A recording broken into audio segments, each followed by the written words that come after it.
How's it going, everyone? If you haven't noticed by now, I decided to do my U.S. history project on the Cold War, and I really don't know how to start this off, so I guess I'll go straight into my thesis. The Cold War is the most significant event in the history of the U.S. Within this, the significant events that took place during the Cold War are the Korean War, the Vietnam War, the Cuban Missile Crisis, and the space race. I guess I'll start off with the Korean War, but a little backstory. Basically, why this happens, because during World War II, Russia took the northern part of Korea, and the U.S. took the southern part of Korea, taking it back from the Japanese during World War II. So what ended up happening was, the Northern leader at the time, Kim Il-sung, wanted to unify Korea, and he sought this by going to war with South Korea, being backed up by the Chinese military, and also being backed up by Communist Russia.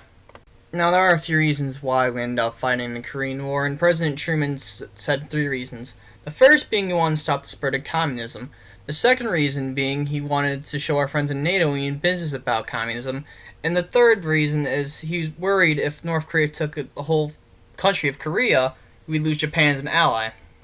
Now, to summarize most of the fighting, it happened like this. After U.S. involvement, with the help of the South Korean army, we managed to push back North Korean army to good some ways, all back to the north. But after China got involved and helped the North Koreans, they pushed us back to 38th parallel, where for about a year later, it was a stalemate at the 38th parallel.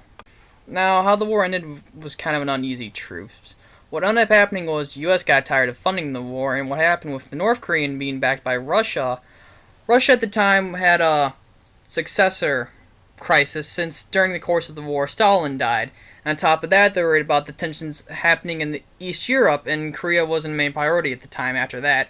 And that's how that war ended. Now, you're probably wondering to yourself, how is this relatable to the U.S.? Well, now if you look at North Korea now, its now leader, Kim Jong-un, is now threatening total nuclear warfare against us now.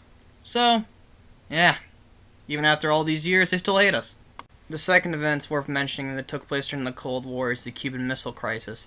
Ever since U.S. took Cuba from Spain, up until that point, Cuba has a rocky relationship with the U.S. So during the Cold War, the leader at the time, Fidel Castro, sought to break its ties from the U.S. altogether. So what ended up happening was Russia saw this opportunity to get real frenzy with Cuba. At the time, Cuba relied a lot of imports on oil and sugar from the U.S., so Russia's like, hey, we'll give you oil and sugar, and they became best friends at the time. And so that led to Russia giving a lot of nuclear weapons to Cuba. So what ended up happening was there was nuclear weapons right at the doorstep of America at the time. This information was presented to the U.S. President at the time, John F. Kennedy. Now, what did John F. Kennedy do? Knowing that Cuba at any time can send nuclear missiles towards the U.S., and knowing very well we have our own nuclear missiles in Turkey ready to fire at Russia, what did any president do? He embargoed them, of course. I guess embargo was the wrong word to use in the situation, but we did set up a blockade preventing any ship to enter into Cuba. So since that happened, Russia started peace talks with the U.S. Russia said they'll get rid of the nukes in Cuba if we agree to take our nukes out of Turkey and don't invade Cuba. The U.S. agreed to this, and Russia agreed to these terms too. But Fidel Castro had no idea these talks were going on, and Russia even said that Cuba at the time was not one of their main priorities. And you're probably wondering to yourself, how does this relate back to the U.S.? Well, if you look at it at that time, we might have caused nuclear war. We might have blown this planet up of all the nukes we had, send this planet back to the Dark Ages and make it a nuclear wasteland, making it something like Mad Max or Fallout. Which actually, a Mad Max or Fallout world? That doesn't sound too bad.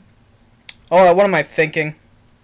The next significant event I'd like to tell you about that happened during the Cold War is the Vietnam War. Now, just a little warning here, I think the U.S. would like to forget about this war ever happening, because doing the research and looking it up is a complete screw-up. So, I'll start off how the war happened. So, just like the Korean War, North versus South, North being communist and the South being backed by the U.S.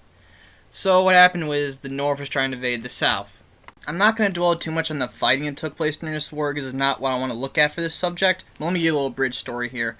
Basically, the U.S. didn't read The Art of War, because every tactic the Viet Cong used against us and successfully defeated us using these tactics came straight out of the Art of War book. So by the end of the war, we were out of there, leaving the South on their own, and by 1973, the North took over Vietnam. So about 60,000 troops dead, and we lost the war. Now you're probably wondering yourself, how does it relate back to the U.S.? Well, in a lot of ways, actually. The Vietnam War basically started the counterculture of the U.S. at the time, which is still present today, if you really look. And top of that off, the troops hated the war. There are countless recordings of troops towards the end of the war were sent to do bombing runs. And they didn't do the bombing runs. They just dropped their payload bombs in the field saying, hey, we dropped the bombs. Not only at that, I'm pretty sure this is the war that caused that stereotype that all U.S. troops are savages and killers, because we killed civilians, we dropped napalm on, which is a terrible substance that burns longer and is way more hard to get rid of than actual fire. And on top of that, we dropped Agent Orange not only on the Viet Cong, and not only the civilians, but even our own troops. And I know 2 people that suffer from genetic disorders, and the doctors think they got these genetic disorders because of the effects of Agent Orange that their great-grandfather or grandfather dropped on them. So even then, after all these years, the effects of Agent Orange are still present, and on top of that off, present in our own U.S. citizens. Sorry about that little outburst at the end, but I honestly think the Vietnam War was a waste of time, money, effort, and men. Now, this last one isn't really important, but I thought about it a lot, and I figured I should mention it. It's a space race. Now, basically what was U.S. versus the Russians, and what it really boiled down to, it became a big waving contest. I mean, really, it's the only way I can think about it, because when the Russians put Sputnik, which was a satellite, out in space, we came up with our own satellite. They launch a rocket, we make a bigger, faster, stronger rocket. It was just became who's got the better technology and can push it out in space faster. And ultimately what ended up happening is we ended up putting a man on the moon. So it went from a satellite to putting a man on the moon. Huh, it's a big leap. You're probably wondering yourself, how does it relate back to the U.S.? Well, it doesn't really. It kind of relates to the whole world.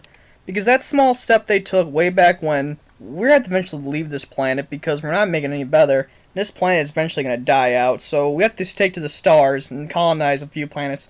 Or make some colonies of our own. And fight wars with giant robot mechs. I like that idea. Space colonies and giant robot mechs. I dig it. And with that, this concludes my U.S. history project on the Cold War. And thanks for watching, and if you didn't like it, well, too bad. Pretty banana bus, pretty banana bus, pretty banana bus, pretty banana bus, pretty banana bus, pretty banana bus, pretty banana bus, pretty banana bus, pretty banana bus.